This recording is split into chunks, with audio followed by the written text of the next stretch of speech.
But let's turn to our fan interaction part of the show. We like to call We Sports. And our first question comes from this man's younger brother. What's up, bro? Primus Hall asked, do the Bears make an adjustment at the starting quarterback position for next season? Ty, I know this is your hometown team. Do they? So we saw Clausen over the weekend, and he didn't look that bad. And I think in just that week, I forgot how angry I was with Jay Cutler. So let me revert back to how I felt after that second shellacking by the Packers, after that shellacking by the Patriots. When you have a bad defense, you need to stay on the field. The Bears need to make a change. But what change is there to be made? I mean, because you can do a whole lot worse than Cutler. You know what? And when you look at his contract, that contract is big.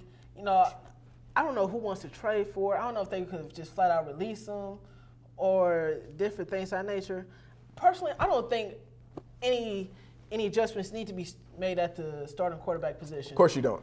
You ain't slick, Marv. Because that's an easy 2-win for Green Bay every time they play, every year. Mark that in the books. That's easy 2 wins. I think this is the first time that the Vikings are going to finish ahead of the Bears. Let's move on to the next question, Ty. You think you're just going, okay, all right. That's fine.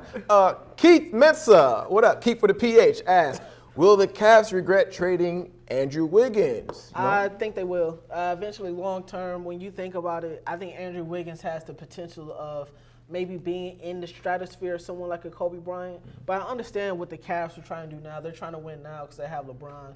But when you think about maybe for the long term, after LeBron is gone, after K-Love is gone, and building their team around Andrew Wiggins and Kyrie Irving for the future, I think that could be a very dynamic duo. So maybe not now in the short term, but maybe 10 years down the road, I think they will probably regret trading Andrew Wiggins for Kevin Love. Now, you mentioned an important name in Kobe Bryant. Keith also said that, Kobe's kind of made some comments, kind of like the Hornets will probably regret how they didn't get me. We touched on that when we talked about Kobe's legacy. But I got to say no. I mean, you're trading a first-round, #1 overall pick for someone who is great. Let's see. Anthony Bennett, Greg Oden, Andre Bargnani, Andrew Bogut, Kwame Brown. Ooh. When you trade an unknown for the best player in the league, you do that 100 out of 100 times. But all those names that you mentioned happen to all be big men, though. They all were big men. Some of them had injury issues. Some of them didn't know how to play the NBA game. Some of them were just unlucky.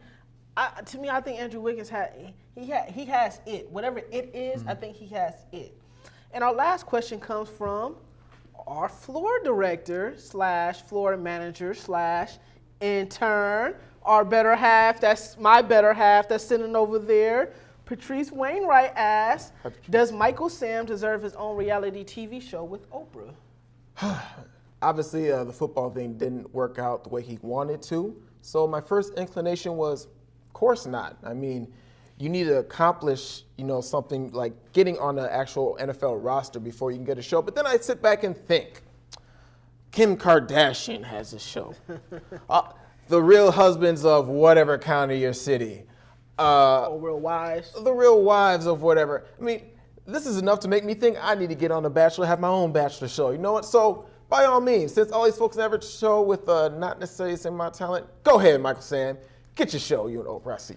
You know what? It's interesting. Now, what would people know him as? Michael Sam, the entertainer, or Michael Sam, the football player? I think this is a crossroads where he needs to address to whether he wants to be either or. So I definitely think that it's a little bit early for him to have his own reality show with Oprah, especially it's Mopra.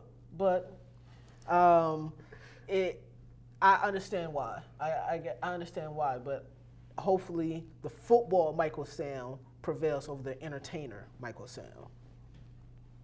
If not, it's important for people to see, I don't know, it's progress, I guess we'll say. It's progress. We'll go with it. We got to change it up.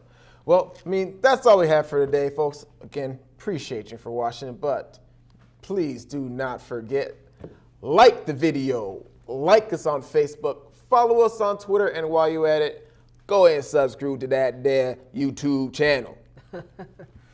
For Marvin Banks, Taiwo Sosina. Don't forget Steve Davis. Signing off. Trey's up.